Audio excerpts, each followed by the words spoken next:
tout ça serait presque inutile si on ne travaille pas en même temps la question du contrôle, du respect, de l'autorité, de la sanction. Que je vais juste évoquer quelques points. Mais dans une équipe, je pense qu'il faut se poser cette question-là. Parce que le climat de classe, on l'a vu, le climat de classe est un déterminant des apprentissages, et ce climat de classe, il dépend aussi de la manière dont sont gérées les incartades, dont sont gérées les sanctions. Faire comprendre et respecter les règles de vie collective, développer une écoute mutuelle entre élèves, leur permettre de se situer dans une dynamique de progrès, on retrouve des éléments que l'on a déjà dit pour les connaissances et qui sont présentes aussi pour les comportements. On retrouve le fait que l'anticipation est quelque chose d'important. Il ne faut pas avoir à réagir au dernier moment en inventant une sanction ou en disant « donne-moi ton carnet ». Il faut avoir anticipé ce qui peut se passer dans la classe. On l'a dit sur les erreurs, il faut le dire sur les comportements. Et comment est-ce qu'on va réagir dans la classe? Qu'est-ce qu'on peut faire? Est-ce qu'on réagit tout de suite? Est-ce qu'on dit à l'élève « tu viendras me trouver tout à l'heure ». C'est comme pour les erreurs. Est-ce qu'on les traite tout de suite? Ou est-ce qu'on dit à l'élève « attends, là je ne suis pas bien d'accord avec toi, mais on en reparlera ou tu verras l'année prochaine, etc. » sur les contenus. C'est pareil pour les comportements. Expliciter. Faire comprendre explicitement les règles et les sanctions. Comme pour les compétences, si on en fait toute une liste au moment d'une heure de vie de classe en début d'année, on est sûr que ça ne va pas être très efficace. Quand c'est morcelé au fur et à mesure où les événements vont se présenter, alors ça devient plus efficace. Coordination, la même chose que sur l'enseignement, on se coordonne dans une équipe, sur ce qui est attendu au niveau des comportements, on a intérêt à se coordonner. Et il y a un élément qui est important, souvent vous vous coordonnez bien au niveau d'un collège. D'une école, je ne sais pas, mais d'un collège, c'est même dans le règlement intérieur. Je ne sais pas ce qu'il en est au niveau des écoles, des circonscriptions. Oui. Mais, et du coup, les enseignants, on a l'impression, ont tout de suite tendance à se référer à ces procédures qui sont des procédures au niveau de l'établissement. Et donc, quelque part, à déléguer au niveau de l'établissement la gestion de l'autorité. Et on sait bien que quand on délègue la gestion de l'autorité à quelqu'un d'autre, on perd sa propre autorité. Donc, les enseignants ont intérêt à faire en sorte de reculer le plus possible l'étape où on va faire appel au niveau supérieur et à l'établissement, de manière à gérer dans la classe les problèmes d'autorité. Comment est-ce que ça se passe? Alors, j'avais écrit un petit article il y a longtemps. Là encore, on n'a pas de recherche. Il y a Éric Prérat qui est sur ces questions-là, voilà, qui est spécialiste. Hein, mais il y a peu de ressources pour vous sur ces questions-là. Donc, vous pouvez vous référer, il est sur mon site, hein, cet article. Tout ce que j'ai dit est général. Là, ce qui est propre aux questions d'autorité, c'est les 3 critères qui sont là.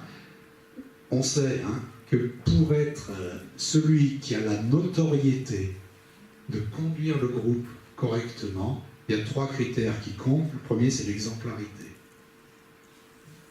L'exemplarité, il faut nous montrer l'exemple. C'est-à-dire que, tout simplement, le cours, il commence à l'heure, il se termine à l'heure. Les textos, on ne les regarde pas non plus. La manière de s'habiller, on fait attention, etc., etc.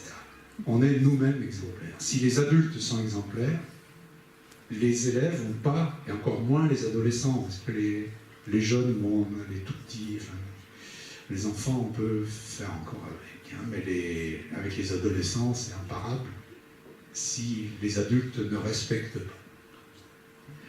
Le discernement, choisir les incartades, sanctionner immédiatement les autres. Si on sanctionne tout au même niveau, on n'arrive pas à faire respecter l'autorité. Par contre, il faut toutes les remarquer. Et tout de suite. Il y a toi, voilà, là tu as un comportement, Tu sais, c'est inacceptable. Mais on ne va pas plus loin aujourd'hui, hein, mais tu sais que c'est inacceptable. Et on continue le cours. La cohérence. Imposer des sanctions dans le respect des cadres réglementaires. Donc là, il faut s'empêcher à beaucoup de choses. Il y a un cadre réglementaire très haut que les élèves connaissent bien parce qu'ils le travaillent en tout ce qui est instruction civique, etc. On n'a pas le droit de punir une personne parce qu'elle appartient à une population. Et de punir des populations entières. Hein, le droit international interdit ça. Il y a des procès pour ça à la Cour internationale. Donc, pour nous, on n'a pas le droit de punir une classe pour l'incartade d'un élève. Ça, c'est interdit par les conventions internationales. On n'a pas le droit de mettre un élève dans le couloir tout seul. Ça, c'est interdit par le règlement intérieur de l'établissement. Et dans la profession, ça doit être au-dessus de l'établissement. Je crois que c'est le règlement pour tous les enseignants, pour tous les responsables d'enfants, enfin de mineurs, en fait. Ça n'a pas le droit, etc., etc. Hein, rester dans la cohérence. Sinon, et surtout avec les adolescents, hop, ils se mettent dans la brèche en disant, puisque lui interdit, enfin, se permet de dépasser les interdictions, pourquoi pas moi? Il y a déjà assez d'exemples dans l'actualité, la télévision, etc., des gens comme ça. Il ne faut pas en rajouter sur place. Donc réfléchir à ces questions. Donc je ne vais pas plus loin hein, sur ce point qui mériterait une formation complète.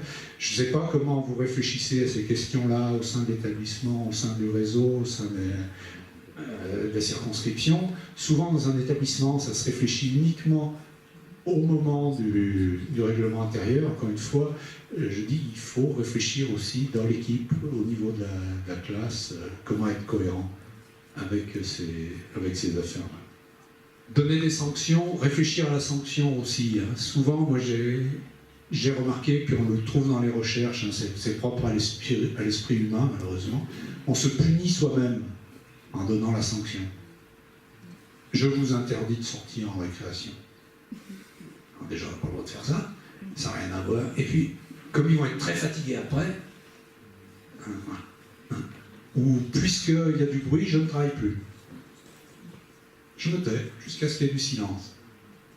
Mais pendant ce temps, le temps tourne, or il y a le temps prévu, le temps prescrit, et vous pensez au programme qui n'avance pas, etc., etc., vous vous punissez vous-même. Donc, c'est une sanction qui va à l'encontre de vos objectifs. Toujours essayer d'être cohérent. Pour terminer, la perspective dont je vous parlais, donc, c'est celle de l'enseignement efficace.